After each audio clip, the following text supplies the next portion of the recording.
साथियों, स्वागत है आपका self study classes with Sumit Jain YouTube channel में। तो साथियों, स्टार्ट हो चुका है आज का ये सेशन। सभी लोग एक बार वीडियो को लाइक जरूर करेंगे, है ना। और अपना ये सेशन होता है रोज रात्रि 9 बजे और महत्वपूर्ण प्रश्नों पर हम चर्चा कर रहे हैं दोस्तों। जो डाउट्स वाले प्रश्न आपके 1-2 नंबर से जो आपको रोक देते हैं सिलेक्शन लेने के लिए, उन प्रश्नों पर हम चर्चा कर रहे हैं, ठीक है। और ये सेशन आपको बहुत पसंद आएगा, जुड़े रहें, लास्ट तक वीडियो देखें। और अगर अभी तक आपने सेल्फ स्टडी क्लासेस का ऐप डाउनलोड नहीं किया है तो सेल्फ स्टडी क्लासेस का ऐप जरूर डाउनलोड कर लें। यहां पर आपके लिए 2020 टेस्ट सीरीज करवाई जाती है, सप्ताह में 2 दिन, रविवार और गुरुवार, बिल्कुल फ्री करवाई जाती है, ठीक है। तो जो भी साथी नहीं जुड़े हैं वो सेल्फ स्टडी क्लासेस ऐप आज ही डाउनलोड कर लें। और साथियों, एक बड़ा ऑफर आपके लिए आया है ना। एक निचोड़ कोर्स का चल रहा है दोस्तों। इस कोर्स की अभी प्राइस 1099, यहां 1199 से घटाकर दोस्तों ये 1099 का एक बड़ा ऑफर है। इसमें आप ले सकते हैं निचोड़। टारगेट है दोस्तों 1 मंथ और चतुर्थ बैच स्टार्ट होने वाला 1 जुलाई से। तो जिन भी साथियों को एडमिशन लेना है वो ले सकते हैं दोस्तों और अपना अध्ययन प्रारंभ कर सकते हैं, ठीक है। अभी बड़ा ऑफर आ गया है, मात्र 1099, अब 1199 नहीं दोस्तों, अब 1099 में आप इसमें एडमिशन ले सकते हैं। और ये ऑफर सीमित समय के लिए है, ठीक है।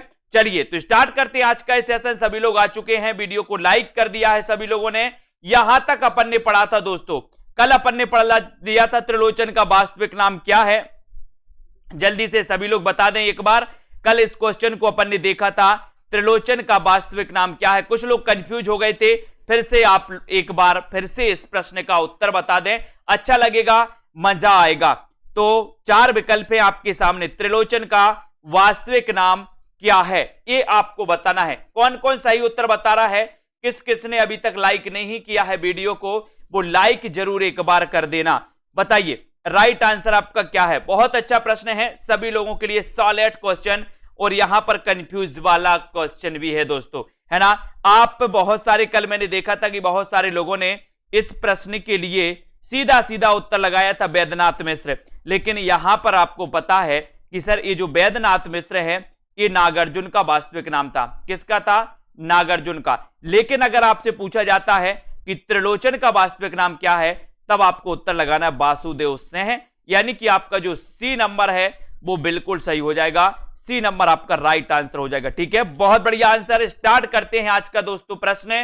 प्राकृत पेंगलम ग्रंथ के रचनाकार कौन है? अच्छा प्रश्न है, सभी लोग बहुत बढ़िया तरीके से बताएंगे। लक्ष्मीधर हैं, बंसीधर हैं, स्वयंभू हैं या फिर रोड़ा कवि हैं? बताइए प्राकृत पेंगलम ग्रंथ के रचनाकार कौन माने जाते हैं, ये आपको चयन करना है। लक्ष्मीधर माने जाते हैं, बंसीधर माने जाते हैं, स्वयंभू या फिर रोड़ा कवि। ये 4 विकल्प हैं। जिन्होंने अभी तक self study classes app download नहीं किया है वो डाउनलोड कर लें। और हिंदी साहित्य के कोर्स में दोस्तों आपको अगर एडमिशन लेना है तो टारगेट 1099, टारगेट 1099, निचोड़ क्लासें, टिरकी वीडियो, टेस्ट भी, है ना, बहुत सारी चीजें आपको मिलने वाली हैं। टारगेट 1099, ऑफर सीमित समय के लिए है, ठीक है। प्राकृत पेंगलम के रचनाकार लक्ष्मीधर माने जाते हैं, यानी कि आपका उत्तर एक ही तरफ चला जाता है। ए नंबर आपका बिल्कुल सही आंसर हो जाता है, ठीक है। प्राकृत पेंगलम के रचनाकार लक्ष्मीधर, यानी कि 1 नंबर आपका बिल्कुल सही, ठीक है। सभी लोगों ने बिल्कुल राइट आंसर बताया है। और अगला क्वेश्चन फिर आपसे पूछा जाता है, प्रेमचंद जी का अपूर्ण उपन्यास कौन सा है? कुछ अपूर्ण रचनाएं, कुछ अपूर्ण से भी पूछा जाता है एक क्वेश्चन आपसे। तो यहां पर अपूर्ण उपन्यास बताना है। लगभग सभी लोगों को पता होगा कौन कौन इस उत्तर का सही, इस प्रश्न का सही उत्तर लगा पाते हैं, कौन कौन नहीं लगा पाते हैं। प्रेमचंद जी का अपूर्ण उपन्यास कौन सा है? मंगलसूत्र, गोदान, कर्मभूमि या फिर सेवा सदन? इतना तो लगभग सभी लोगों को पता है कि सर प्रेमचंद जी के उपन्यासों में मंगलसूत्र भी आता है, गोदान भी आता है, कर्मभूमि भी आता है और सेवा सदन भी आता है। इनका जो गोदान उपन्यास है दोस्तों, इसको ग्रामीण जीवन का महाकाव्य कहा जाता है। ग्रामीण जीवन का महाकाव्य अगर आपसे कभी पूछा जाए तो आप गोदान लगा देना। कभी पूछा जाए कि गोदान उपन्यास किसका है तो प्रेमचंद लगा देना, है ना। और कभी पूछा जाए कि दोस्तों प्रेमचंद जी का अपूर्ण उपन्यास कौन सा है तो बोले सर मंगलसूत्र। कौन सा है? मंगलसूत्र, क्योंकि प्रेम में बोले सर मंगलसूत्र अधूरा रह गया, प्रेम में मंगलसूत्र अधूरा रह गया, है ना, तो इसको आपको चयन करना है बहुत अच्छे से। नेक्स्ट प्रश्न की ओर बढ़ते हैं। जयशंकर प्रसाद का अपूर्ण उपन्यास कौन सा है? अपूर्ण रचनाएं भी आपसे पूछी जाती हैं, उन सभी प्रश्नों पर टारगेट किया जा रहा है जो आपसे पूछे जाते हैं। तो बताइए जयशंकर प्रसाद का अपूर्ण उपन्यास कौन सा है? एक बहुत अच्छे से तरीके से आपको पढ़ना है। सुबह 9:30 बजे एक क्लास आएगी दोस्तों। आपको टारगेट है 1 महीने में हिंदी साहित्य कंप्लीट। टारगेट आपके लिए है ना। जिन भी साथियों को 1 जुलाई से न्यू बैच स्टार्ट हो रहा है और टारगेट रखा गया 1 महीने में दोस्तों साहित्य का कवर करना, है ना। तो जिनको एडमिशन लेना है वो अभी 1099 में एडमिशन ले सकते हैं और रिवीजन हो जाएगा आपका, और जिन्होंने नहीं पढ़ा है वो पढ़ भी लेंगे, ठीक है। तो जयशंकर प्रसाद का अपूर्ण उपन्यास कौन सा है, ये आपसे पूछा गया। तो आपको पता है कि सर तितली भी, इरावती भी इनका उपन्यास है, कंकाल भी इनका उपन्यास है और तितली भी इनका उपन्यास है। कंकाल इनका प्रथम उपन्यास माना जाता है, जबकि दोस्तों इनका अपूर्ण उपन्यास पूछा है, तब आपको उत्तर इरावती लगाना है। कौन सा लगाना है? इरावती। अब आपसे यहां पर प्रश्न यह भी पूछा जा सकता था कि कौन सा उपन्यास जयशंकर प्रसाद का नहीं है, है ना। तो नहीं में आपको इनमें से कोई नहीं लगाना होता, क्योंकि ये तीनों ही उपन्यास किसके हैं? जयशंकर प्रसाद के हैं, है ना। ये सभी लोग याद रखेंगे। अगले क्वेश्चन की ओर बढ़ते हैं दोस्तों। अगला क्वेश्चन आपको बताना, यहां पर भूतनाथ किसका अपूर्ण उपन्यास है? अच्छा आपको मिल रहा है यहां पर। बताइए सभी लोग, भूतनाथ किसका अपूर्ण उपन्यास है? उन पर फोकस किया जा रहा है जो प्रश्न आपकी परीक्षा में पूछे ही जाते हैं, है ना। तो ऐसे कौन से साथी हैं जिनको ये पता है कि भूतनाथ किसका अपूर्ण उपन्यास है? देवकीनंदन खत्री, दुर्गा प्रसाद खत्री, गोपाल राम गहमरी, या फिर इनमें से कोई नहीं?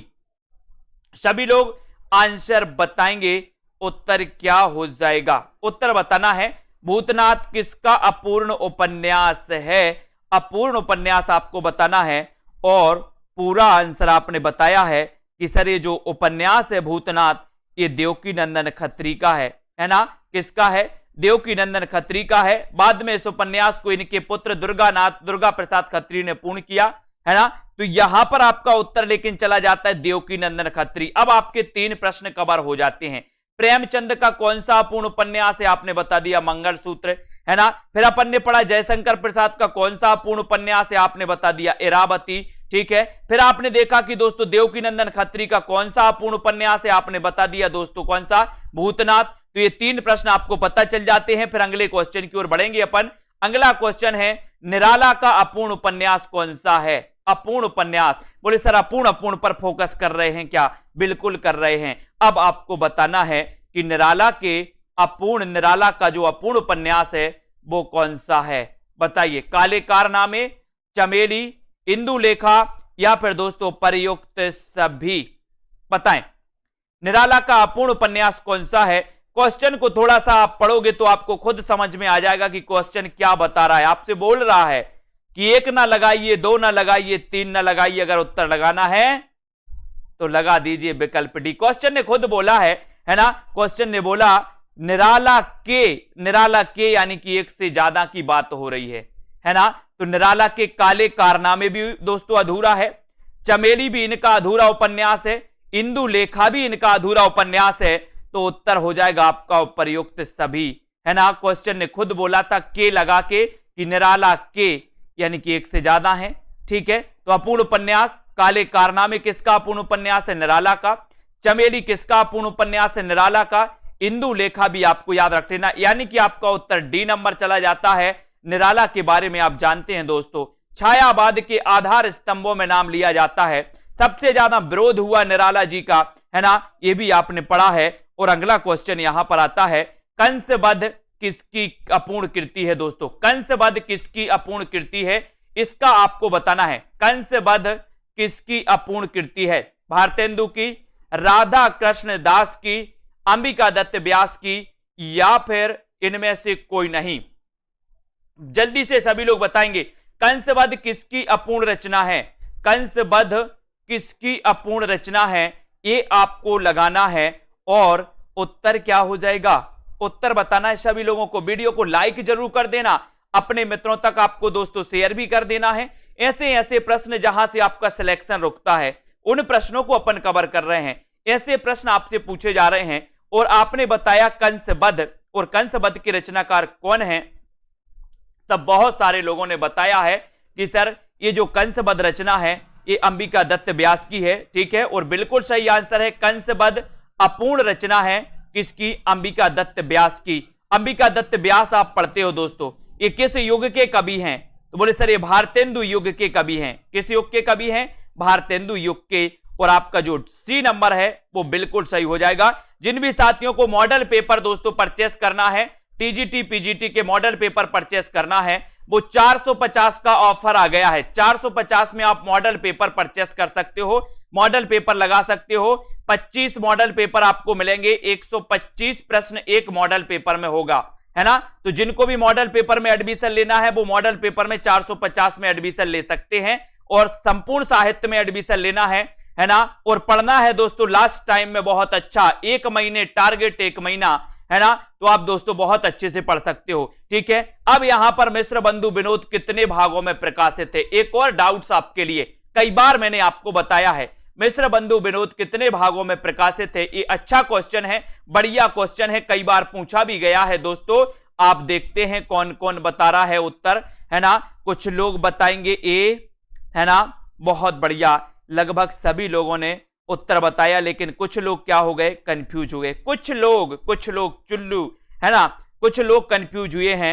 बहुत बढ़िया, बिल्कुल सही आंसर आपने बताया कि सर मिश्र बंधु विनोद कितने भागों में प्रकाशित है। भागों में अगर आए तो भागों में दोस्तों आपका हो जाएगा 4, है ना, 4 भागों में ये प्रकाशित है। आपको पता है कि 1913 में इसके 3 भाग प्रकाशित हुए, 1913 में इसके 3 भाग प्रकाशित हुए। फिर 1934 में इसका 4था भाग प्रकाशित हुआ था, किसका, मिश्र बंधु विनोद का। और मिश्र बंधु विनोद ये किसका ग्रंथ है, तो ये मिश्र बंधुओं का ग्रंथ है ना।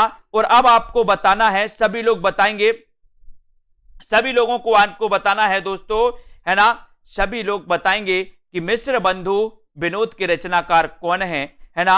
और आपको बताना है, जल्दी बताओ मिश्र बंधु विनोद के रचनाकार कौन है। 4 भागों में ये ग्रंथ प्रकाशित है। और दोस्तों इसने, इस ग्रंथ में हिंदी साहित्य के इतिहास को 5 कालखंडों में विभाजित किया गया।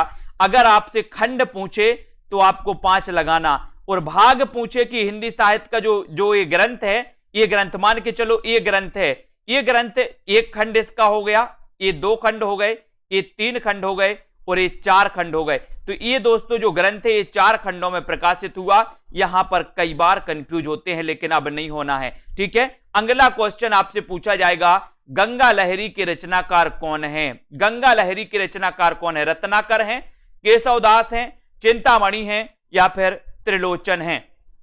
गंगा लहरी ये किसकी रचना मानी जाती है, कौन कौन सही उत्तर बताता है, ये क्वेश्चन भी देखने लायक यहां पर होगा। गंगा लहरी कई बार पूछा गया दोस्तों, रत्नाकर, केशवदास, चिंतामणि या फिर त्रिलोचन, बताइए। राइट आंसर आपको चयन करना है। इतना अच्छा क्वेश्चन आपको दिया गया है ना।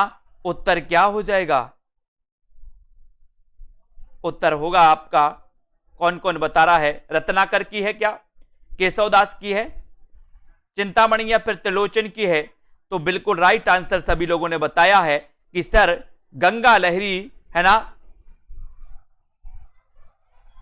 इसको याद रख लेना, यहां तो गंगा लहरी दोस्तों रत्नाकर की है, लेकिन एक चीज और आपको बता रहा हूं, 1 नंबर तो आपका यहां पर बिल्कुल सही है, लेकिन एक चीज और आपको पढ़नी है कि दोस्तों गंगा लहरी पद्माकर की भी रचना है, किसकी, पद्माकर की भी एक रचना है गंगा लहरी। ठीक है, और आपको पता है ये जो पद्माकर की गंगा लहरी है, इसका अनुवाद किया था महावीर प्रसाद द्विवेदी ने। महावीर प्रसाद द्विवेदी ने किस नाम से, गंगा लहरी नाम से। तो आपको यहां पर गंगा लहरी में कंफ्यूज नहीं होना। अब गंगा लहरी के 3 कवि हो गए, एक तो सबसे पहले आपने रत्नाकर पढ़ा, रत्नाकर की रचना भी गंगा लहरी है। दूसरा आपने दोस्तों पद्माकर भी पढ़ा, रत्नाकर और पद्माकर दोनों की रचना गंगा लहरी हो गई।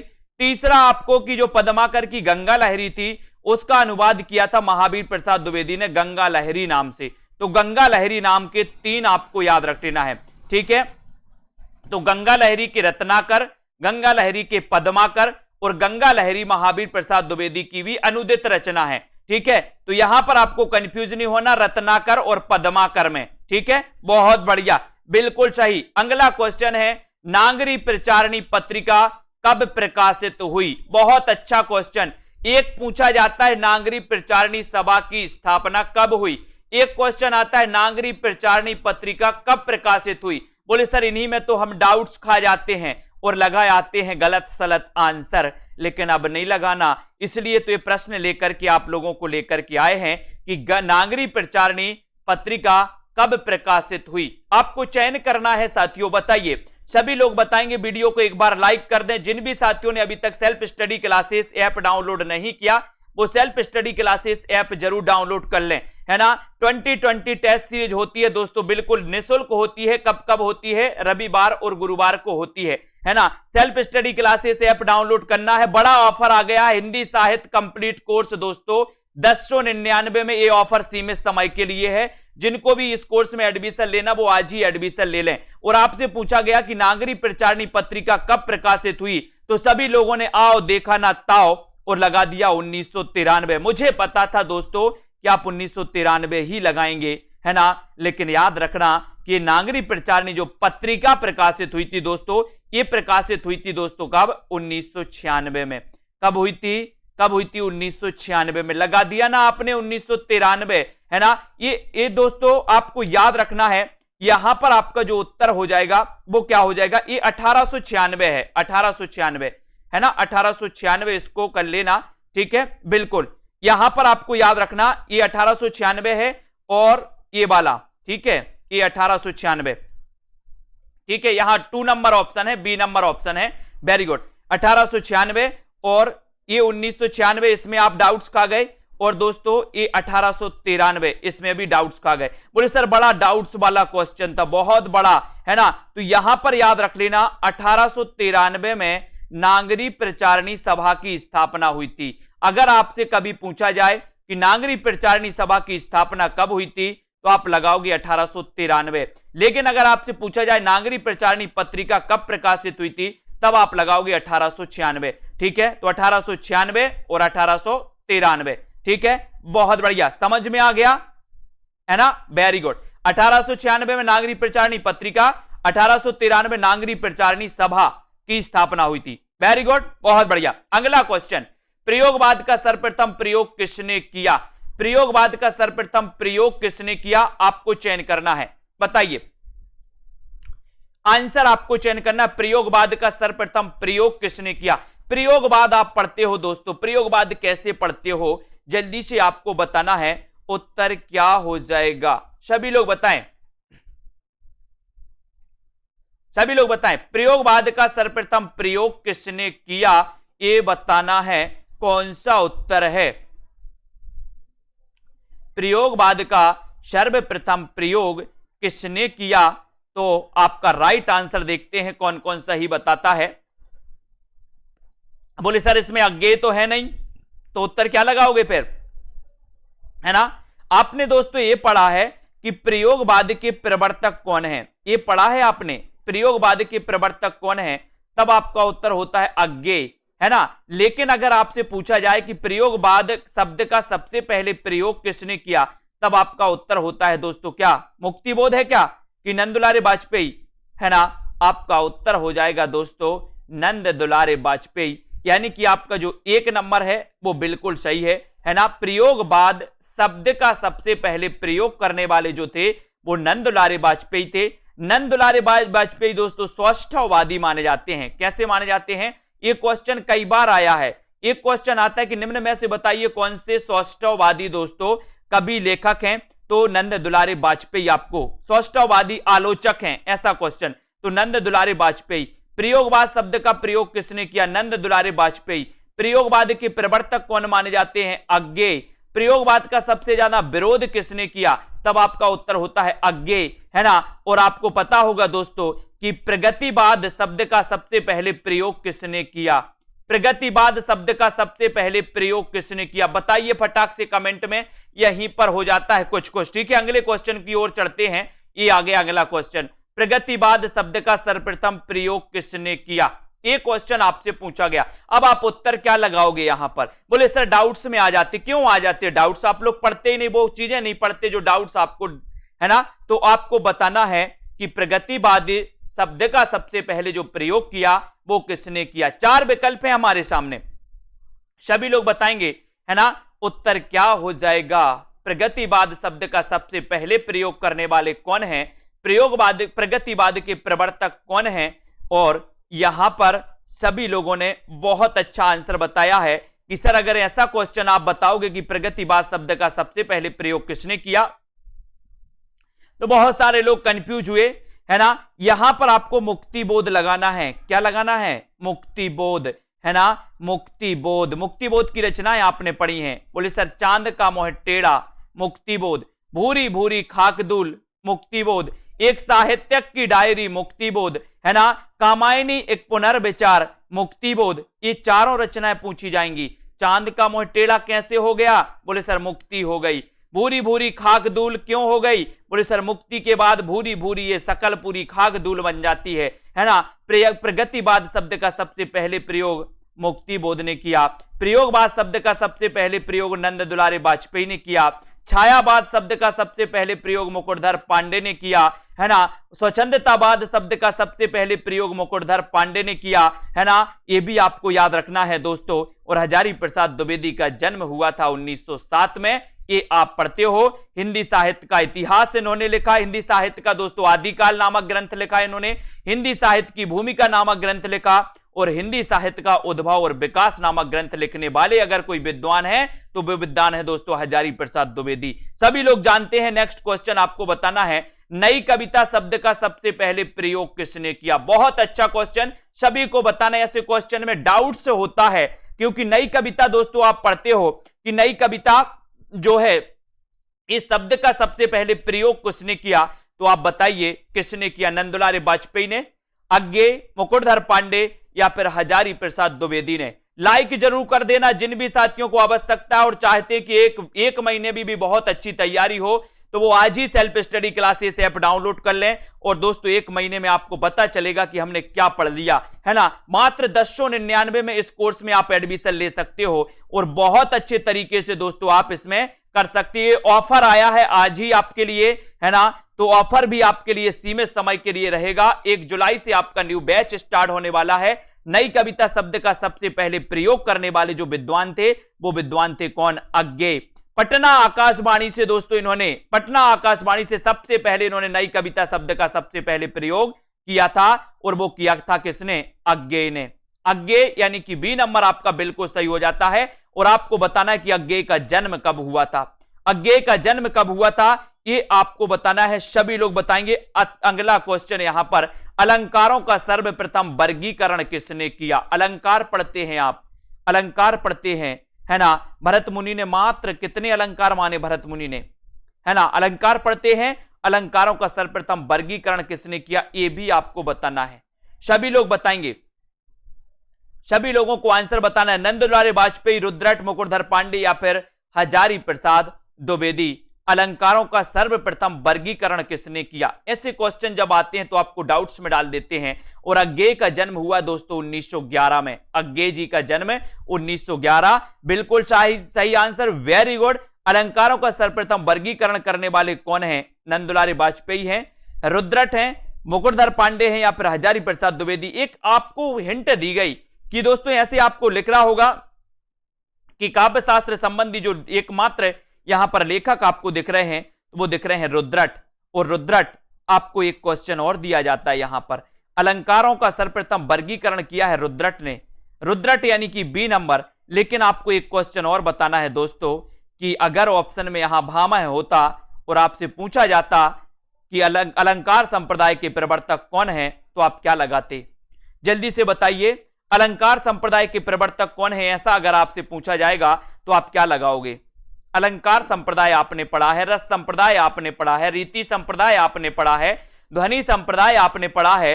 अब आपको बताना है कि अलंकार संप्रदाय के प्रवर्तक कौन है। अलंकारों का सर्वप्रथम वर्गीकरण तो आपने रुद्रट पढ़ लिया, चूंकि आपको पता है कि सर अलंकार संप्रदाय के प्रवर्तक भामह माने जाते। अगर ऑप्शन में अगर भामह होता तो आप निश्चित ही भामह लगा के गलत करके आते क्वेश्चन, लेकिन ऐसा नहीं करना है। अलंकारों का सर्वप्रथम वर्गीकरण रुद्रट ने किया और दोस्तों अलंकार संप्रदाय के प्रवर्तक भामह माने जाते हैं। इनको आपको याद रख लेना है। बहुत अच्छा क्वेश्चन है, कई बार आपको कंफ्यूज में डालते हैं। औचित्य पर सर्वप्रथम विचार करने वाले आचार्य कौन हैं? औचित्य पर सर्वप्रथम विचार करने वाले आचार्य कौन हैं? आपको कमेंट में लिखना है। वीडियो को एक बार सभी लोग लाइक जरूर कर देना और दोस्तों अपने मित्रों तक शेयर कर देना है। जितने भी हमारे साथी हैं यूपी टीजीटी पीजीटी वाले, और दोस्तों धुआंधार क्लासें इसी तरह से चढ़नी है। कल से आपका 1500 प्रश्नों की एक सीरीज चालू हो जाएगी जो मैं आपको पूरा रिवीजन करवाने वाला हूं, है ना। तो 1500 प्रश्नों की टेस्ट सीरीज भी आप दोस्तों इसमें भाग ले सकते हैं बढ़िया तरीके से, है ना। जरूरत है तो सिर्फ आपकी एडमिशन लेने की। आप लोग एडमिशन ले लें दोस्तों एक बार, है ना, और 1 महीना का एक टारगेट बना लें और दोस्तों आपकी पढ़ाई स्टार्ट कर दें। फिर मेरे हाथ में छोड़ दें कि सर किस प्रकार से पढ़ाई करनी है। औचित्य पर सर्वप्रथम विचार करने वाले जो आचार्य हैं वो आचार्य कौन है? आपसे क्वेश्चन पूछा गया, आपने पढ़ा है कि सर औचित्य संप्रदाय के प्रवर्तक तो क्षेमेंद्र माने जाते हैं। औचित्य संप्रदाय के प्रवर्तक तो क्षेमेंद्र माने जाते हैं, लेकिन औचित्य पर सर्वप्रथम जो विचार करने वाले जो आचार्य हैं दोस्तों वो कौन है? वो आचार्य हैं भरत मुनि। भरत मुनि है, यानी कि आपका जो 1 नंबर है वो आपका बिल्कुल सही हो जाएगा। यहां पर याद रख लेना, सबसे पहले औचित्य पर सर्वप्रथम विचार करने वाले भरत मुनि हैं। एक आपका बिल्कुल सही है। लेकिन अगर आपसे पूछा जाए कि औचित्य संप्रदाय के प्रवर्तक कौन है, तो औचित्य संप्रदाय के प्रवर्तक क्षेमेंद्र माने जाते हैं। कौन है? क्षेमेंद्र माने जाते हैं, है ना। तो इनको आपको याद रख लेना है। कई बार क्वेश्चन ऐसे गलत हो जाते हैं। अगले क्वेश्चन की ओर बढ़ेंगे दोस्तों। अगला क्वेश्चन आपको बताना है, यहां पर आ जाता है वक्रोक्ति का सर्वप्रथम प्रयोग किसने किया? वक्रोक्ति का सर्वप्रथम प्रयोग किसने किया? बोले सर इन क्वेश्चनों ने तो हला दिया। हलाएगा, एक क्वेश्चन ऐसे ही हलाते हैं, है ना। आपने नॉर्मल तो पढ़ लिया कि वक्रोक्ति संप्रदाय के प्रवर्तक तो सर कुंतक माने जाते हैं, लेकिन कुंतक में आज ऑप्शन आपको कहीं नहीं मिल रहा है। वक्रोक्ति का सर्वप्रथम प्रयोग किसने किया? ये क्वेश्चन अगर आपसे पूछा गया तो आप उत्तर क्या बताओगे? बताइए। एक बार लाइक करके शेयर जरूर कर दें आप जल्दी से। भरत मुनि, रुद्रट, वामन या फिर भामह, वक्रोक्ति का सर्वप्रथम प्रयोग किसने किया? बोले सर क्वेश्चन ने तो हिला दिया। हिला नहीं है किसी को, है ना। उत्तर बताते जाना है, लाइक करते जाना है, इसी प्रकार से पढ़ते जाना है ना। आपने इतना बस पढ़ा था कि सर वक्रोक्ति संप्रदाय के प्रवर्तक जो हैं वो तो कुंतक हैं, क्योंकि जो आप बक रहे हो वो हमारे कान तक जा रहा है। लेकिन वक्रोक्ति आपको याद रख लेना कि वक्रोक्ति का सर्वप्रथम जो प्रयोग किया है वो किया है भामह ने। किसने किया है? भामह ने किया है। भामह ने किया है। और भामह आपको पता है अलंकार संप्रदाय के प्रवर्तक माने जाते हैं। अलंकार संप्रदाय के प्रवर्तक कौन है? भामह। और वक्रोक्ति का सर्वप्रथम प्रयोग किसने किया? तो भामह ने किया। किसने किया? भामह ने किया, है ना। क्या कर रहे हो आप लोग? पढ़ो, इन क्वेश्चनों को पढ़ना है बहुत अच्छे से। नेक्स्ट आपको यहां पर है भरत मुनि के रस सूत्र के प्रथम व्याख्याकार कौन है? अच्छा क्वेश्चन है दोस्तों, ये क्वेश्चन तो कई बार पूछा जाता है। भरत मुनि के रस सूत्र के प्रथम व्याख्याकार कौन है? भरत मुनि के रस सूत्र के प्रथम व्याख्याकार कौन है? भट्ट लोलट हैं, भट्ट नायक हैं, वामन हैं या फिर भामह हैं? बताइए। आंसर सभी को बताना है। एक बार जल्दी से लाइक कर दें वीडियो को और दोस्तों इसी प्रकार से बने रहें। वीडियो को शेयर जरूर करना है ना। और इस सेशन से आपको जरूर जुड़ना है। ये वो क्वेश्चन है दोस्तों जो पेपर में तो आते हैं लेकिन आपकी नैया भी क्या करते हैं? डुबो कर ले जाते हैं। नैया भी डुबो कर ले जाते हैं, लेकिन अब ऐसा नहीं करना। भरत मुनि के रस सूत्र के प्रथम व्याख्याकार कौन है? तब आपका उत्तर क्या हो जाएगा? क्या हो जाएगा? कौन माने जाते हैं?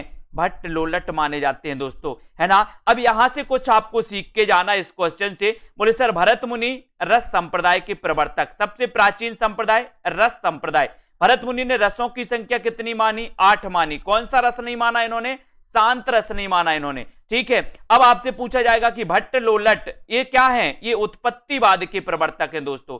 काय के प्रवर्तक हैं? उत्पत्तिवाद के प्रवर्तक हैं। और ये जो है भट्ट लोलट, ये रस सूत्र के प्रथम व्याख्याकार भी माने जाते हैं। यानी कि आपका जो 1 नंबर है, 1 नंबर वो बिल्कुल सही है। एक क्वेश्चन आपको बताना है, सभी लोग बताएंगे दोस्तों। अभिव्यक्तिवाद के प्रवर्तक कौन है? फटाक से कमेंट में लिखना है। बहुत अच्छा क्वेश्चन, अभिव्यक्तिवाद के प्रवर्तक कौन है? और यहां पर आपका आंसर है प्रसाद का प्रथम ऐतिहासिक नाटक कौन सा है? प्रसाद का प्रथम ऐतिहासिक नाटक कौन सा है? भूलना नहीं है यहां पर। बताइए, लाइक जरूर करना है आपको।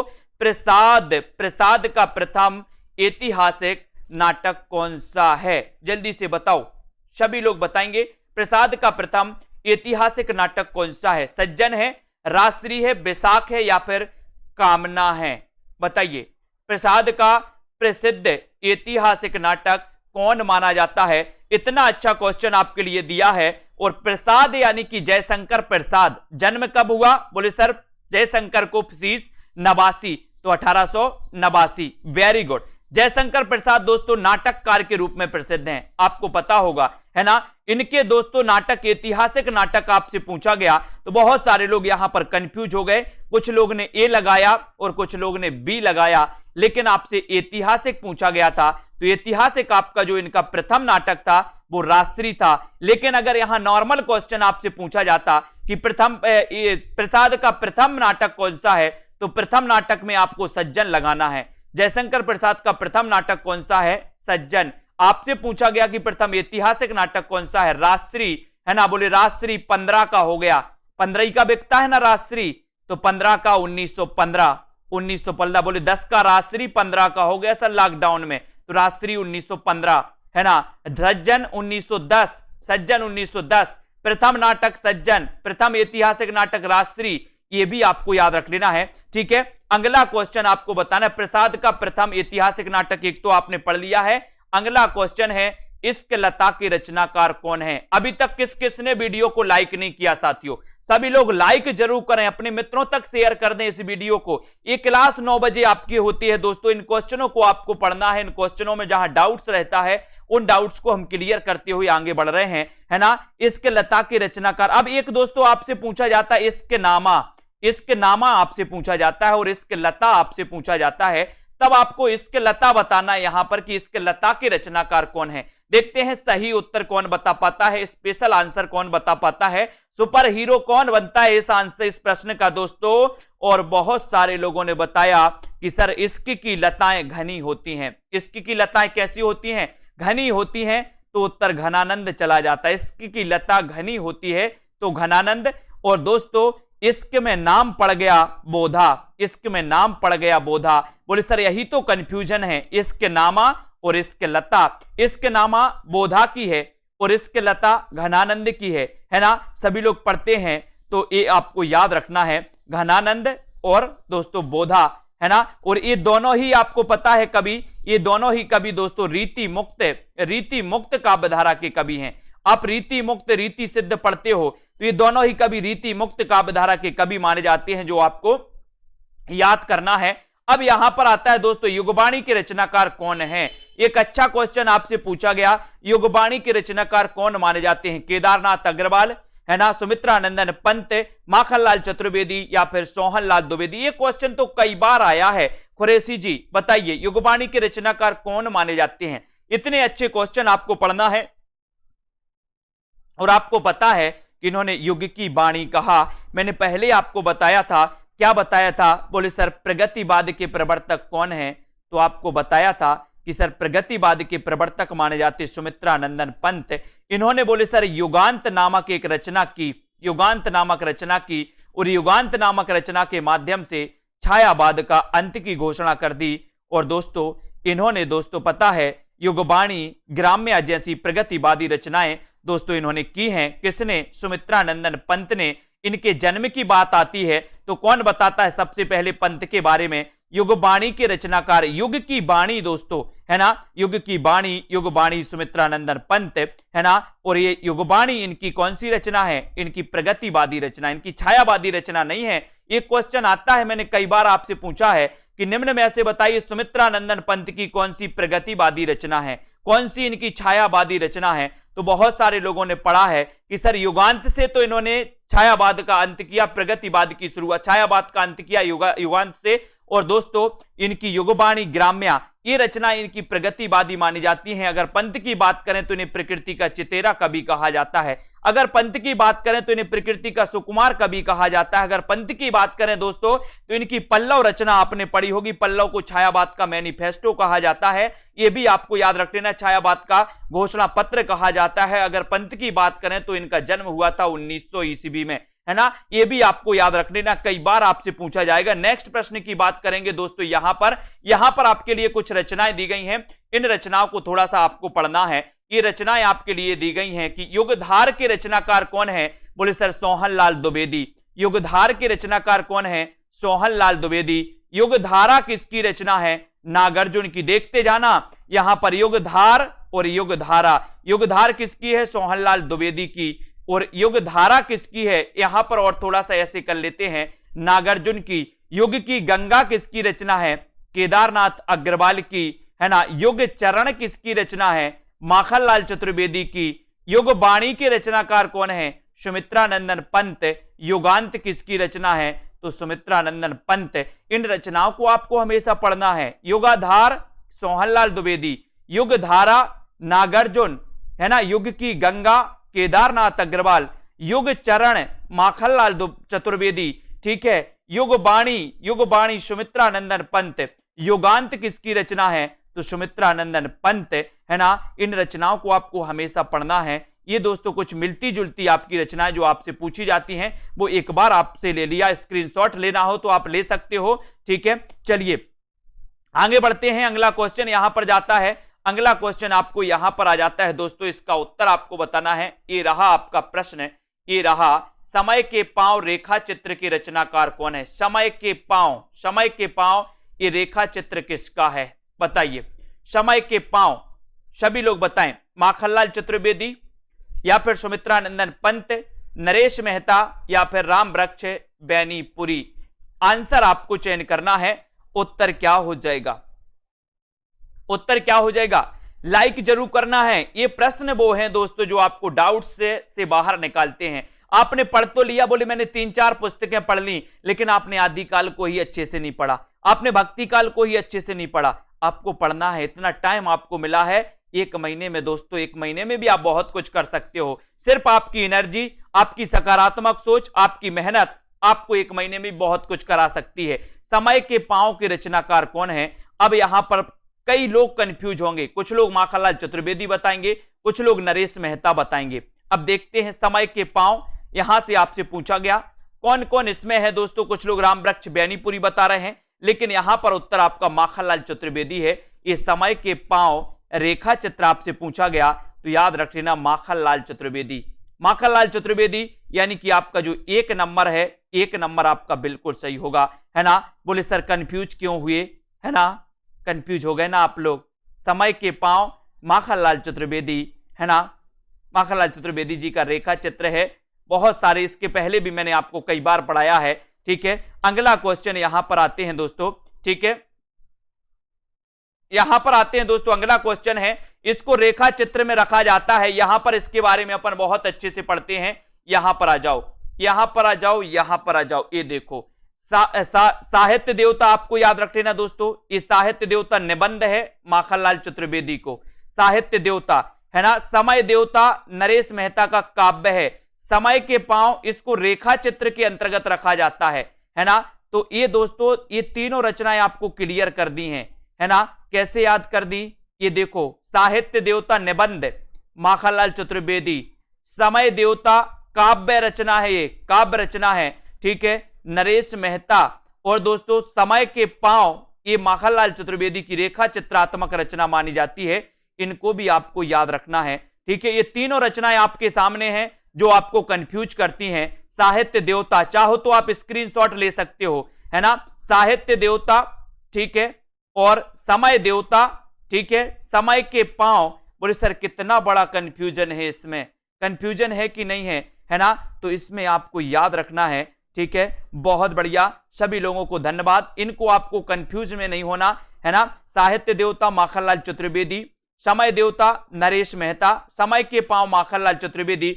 अब इसमें से जितने लोग देख रहे हैं दोस्तों वो गलत करके आते इस क्वेश्चन को, है ना, लेकिन आप लोग समझ नहीं रहे कि सर कितने इंपॉर्टेंट चीज आपको लेकर के आ रहे हैं कि आपकी गलती ना हो, है ना, आपकी गलती कहीं ना हो। अगले क्वेश्चन की ओर फिर बढ़ते हैं दोस्तों, अपन अगला प्रश्न पढ़ते हैं। यहां पर आ जाओ सभी लोग। कवि कुल कल्पतरु के रचनाकार कौन है, कवि कुल कल्पतरु के रचनाकार कौन है। केशवदास है ना, ये भी आपको बताना है। और चिंतामणि है, दूल्हे हैं या फिर सेनापति हैं, बताइए, कवि कुल कल्पतरु के रचनाकार कौन माने जाते हैं? कवि कुल कल्पतरु के रचनाकार कौन माने जाते हैं? इन प्रश्नों को आपको बहुत अच्छे से याद करना है। इन प्रश्नों को दोस्तों आपको क्या करना है, क्वेश्चन बिल्कुल मोस्ट इंपॉर्टेंट है, पूछे जाते हैं और आपको डाउट्स में डाला जाता है इन्हीं प्रश्नों को लेकर के, है ना। कवि कुल कल्पतरु, कवि कुल कल्पतरु, है ना। और बहुत सारे लोगों ने बोले बता दिया सर, कुल की चिंता, कुल की चिंता, कवि कुल कल्पतरु, कुल की चिंता तो चिंतामणि। अब देखो इसको क्वेश्चन को कैसे अपन को याद रख लेना है दोस्तों। यहां पर आपसे पूछा जाता है, एक रचना पूछी जाती है, कवि कुल कंठाभरण, कवि कुल कंठाभरण, कवि कुल कंठाभरण भी आपसे पूछी जाती है एक रचना, ये भी आपको कंफ्यूज डालती है ना। एक कवि कुल कल्पतरु आपका चिंतामणि हो गया, कवि कुल कंठाभरण के रचनाकार कौन है? दूल्ह कवि। अगर ये रचना आपसे पूछी जाती कवि कुल कंठाभरण के रचनाकार कौन है, आपको दूल्ह कवि लगाना है। अगर आपसे पूछा जाता कवि कुल कल्पतरु के रचनाकार कौन है, तब आपको चिंतामणि लगाना है। ठीक है, तो ये दोनों क्वेश्चनों में आपको डाउट्स नहीं रहना चाहिए, है ना, सभी लोगों के लिए। ठीक है, बहुत बढ़िया, अच्छा लग रहा है दोस्तों। वीडियो को लाइक आपको जरूर करना है। सुजान चरित्र के रचनाकार कौन है? अपनी ये दोस्तों क्लास मात्र 40 मिनट होती है। एक दोस्तों 9:45 पर एक वीडियो और आपके लिए आएगी, उस वीडियो को आप लोग देख लेना। एक लास्ट क्वेश्चन है आपके लिए, सुजान चरित्र के रचनाकार कौन है, और इसका उत्तर आपको कमेंट में लिखना है। इसका उत्तर हम नहीं बताएंगे, सुजान चरित्र के रचनाकार कौन है ये भी आपको बताना है। ठीक है, सभी लोग कमेंट में बताएंगे इसका उत्तर। और जितने भी हमारे साथी हैं सभी लोग दोस्तों इस 2020 टेस्ट सीरीज में जुड़ जाएं। 2020 टेस्ट सीरीज में क्या होता है बोले सर, है ना, कैसे मिलेगी? तो आप self study classes app download कर लो आज ही, है ना। और सप्ताह में 2 दिन इसमें फ्री टेस्ट होते हैं दोस्तों, फ्री में टेस्ट आपको करवाए जाते हैं, आप फ्री में टेस्ट लगाइए। ठीक है, सप्ताह में 2 दिन कौन कौन से? एक तो रविवार और एक गुरुवार। ठीक है, सभी के लिए दोस्तों एक किया जाता है।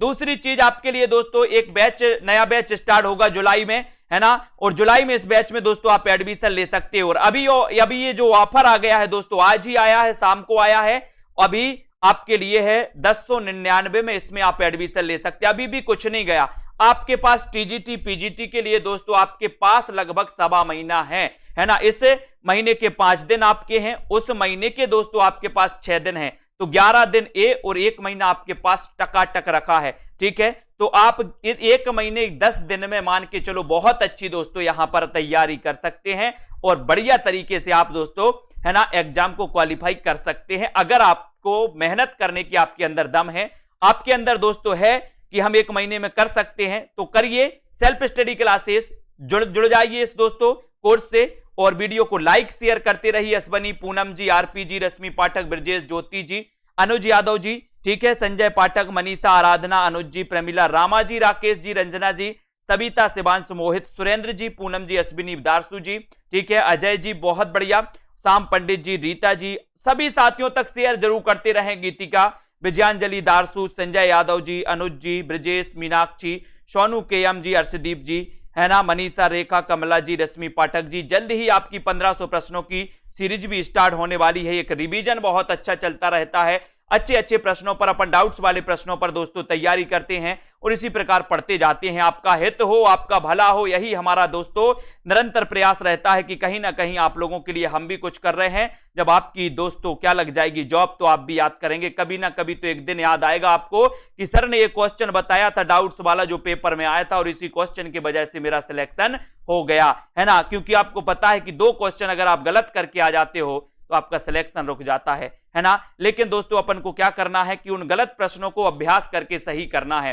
ठीक है, तो बहुत बढ़िया, धन्यवाद सभी साथियों को, है ना। जिन भी साथियों को एडमिशन लेना है वो सेल्फ स्टडी क्लासेस आज ही ऐप डाउनलोड कर लें, और दोस्तों नहीं भी लेना है तब भी आप दोस्तों 2020 टेस्ट सीरीज में भाग ले सकते हैं। ठीक है, और अपना अध्ययन कर सकते हैं। तो अच्छा लगा सभी लोगों से मिलकर, विजय जी, मोहिता जी, है ना, आराधना, प्रवीण ओझा जी, अनिल जी, ममता, बीनू, अशोक जी, विजय लक्ष्मी, अर्शदीप जी, सरिता जी। दोस्तों पेड वालों की क्लासें शाम को 5 बजे चलती है, यथावत रविवार को भी चलेगी अब क्लासें, है ना। तो 5 बजे भी चलती, 5 बजे एक लाइव क्लास होती है, दूसरी क्लास निचोड़ क्लास, हिंदी साहित्य का निचोड़ यानी कि मलाई, शाम को 6:30 बजे दोस्तों वो क्लास चलती है।